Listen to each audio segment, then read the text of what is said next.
2022 में भारत जोड़ो यात्रा के दौरान राहुल गांधी ने सेना को लेकर एक अभद्र टिप्पणी करी थी, जिस पर इनके ऊपर एक मुकदमा जो है वो दाखिल किया गया था। उसको लेकर एमपी एमएलए कोर्ट में आज सुनवाई है। हालांकि 5 बार राहुल गांधी को समन पेश हुआ, लेकिन राहुल गांधी कभी भी पेशी पर नहीं आए हैं। आज पहुंच रहे हैं। उत्तर प्रदेश सरकार में मंत्री दिनेश प्रताप सिंह हमारे साथ मौजूद हैं। जैसा मैंने कहा मंत्री जी की 5 बार इनको आने के लिए बोला गया, लेकिन ये आए नहीं। तो क्या ये भाग रहे हैं उन चीज़ों से, या इसके पीछे क्या आप वजह क्या देख रहे हैं?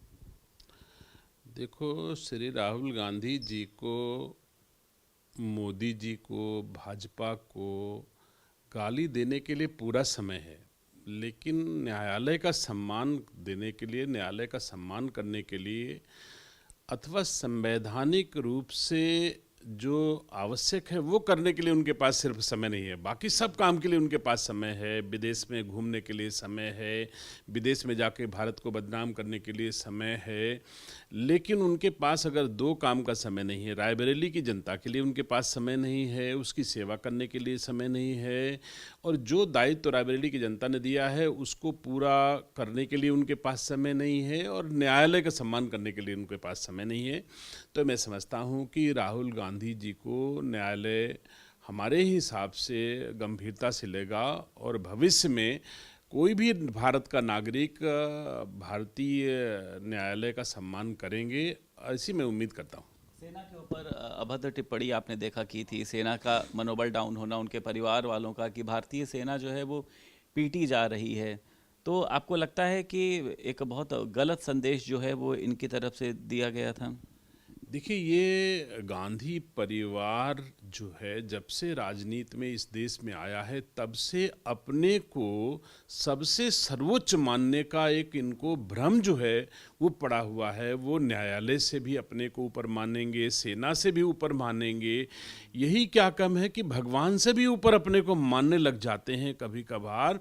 तो ये सिचुएशन जो इनके सामने है, इसी के कारण आज की तारीख में कांग्रेस की ये दुर्दशा है।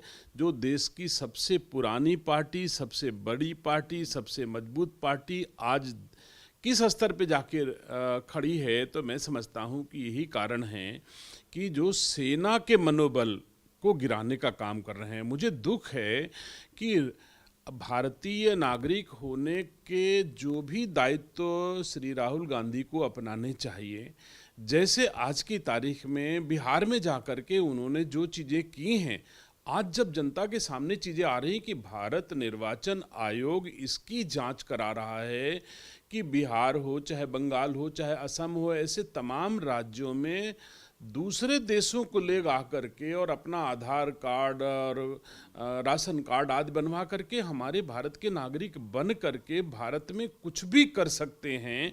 और अगर इसको भारत निर्वाचन आयोग जांच कराना चाहता है तो इस पर भी उनको आपत्ति है। तो मुझे, और कभी कभी सेना के बारे में कह देते सेना पीटी जाती है।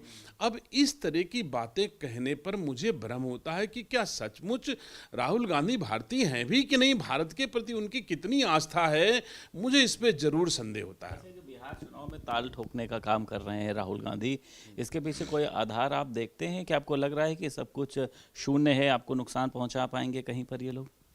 देखिए, राहुल गांधी जी और कांग्रेस पार्टी न उत्तर प्रदेश न बिहार यहाँ अपने अस्तित्व के लड़ाई लड़ रही है। यहाँ पर वो किसी को ताल ठोके भले ही, लेकिन किसी से मैदान लेने की स्थिति में नहीं है।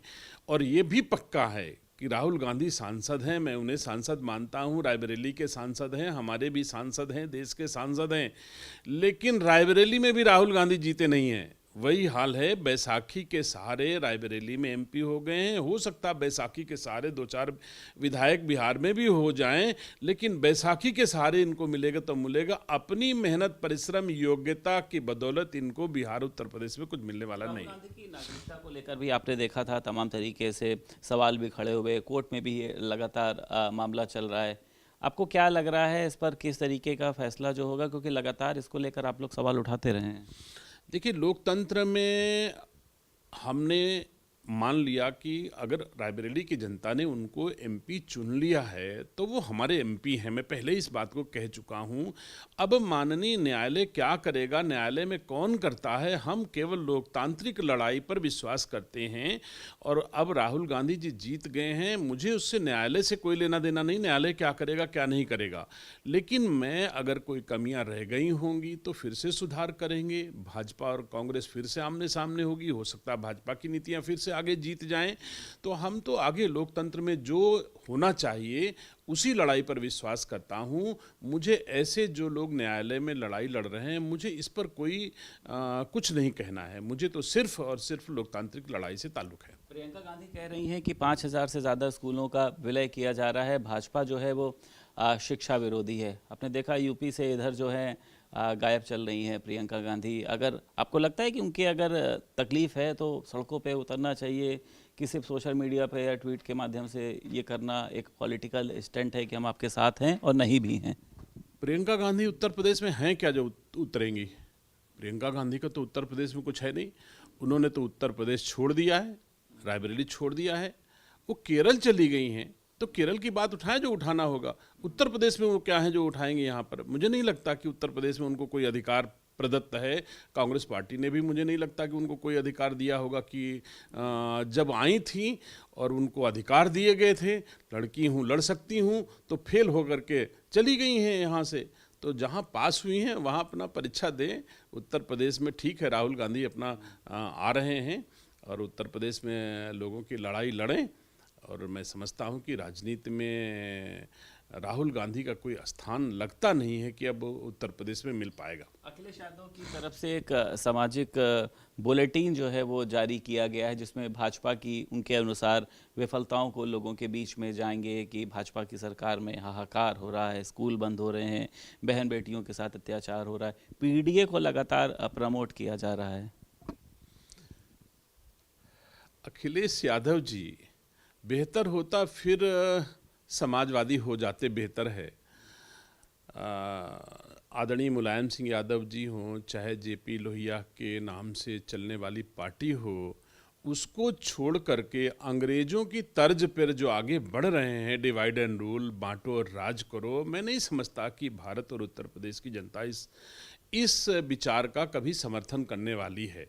समाज को बांट करके जितना भी मर्जी हो, एक नेता प्रतिपक्ष के रूप में अथवा विरोधी दल के रूप में जो मान्यता संविधान में विरोधी दल को मिलती है, उन दायित्वों का निर्वहन क्यों नहीं करते हैं?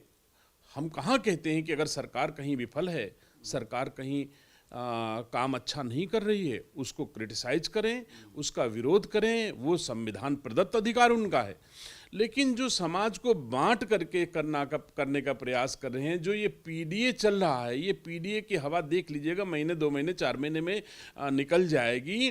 तो अस्तित्व तो समाजवादी का रहेगा, लेकिन समाजवादी रहेंगे तभी अस्तित्व रहेगा, नहीं तो समाजवादी का भी अस्तित्व मिट जाएगा। बहुत शुक्रिया बात करने के लिए। उत्तर प्रदेश सरकार में मंत्री दिनेश प्रताप सिंह हमारे साथ मौजूद थे। लखनऊ से वीडियो जर्नलिस्ट पंकज निगम के साथ संदीप खेर, भारत समाचार।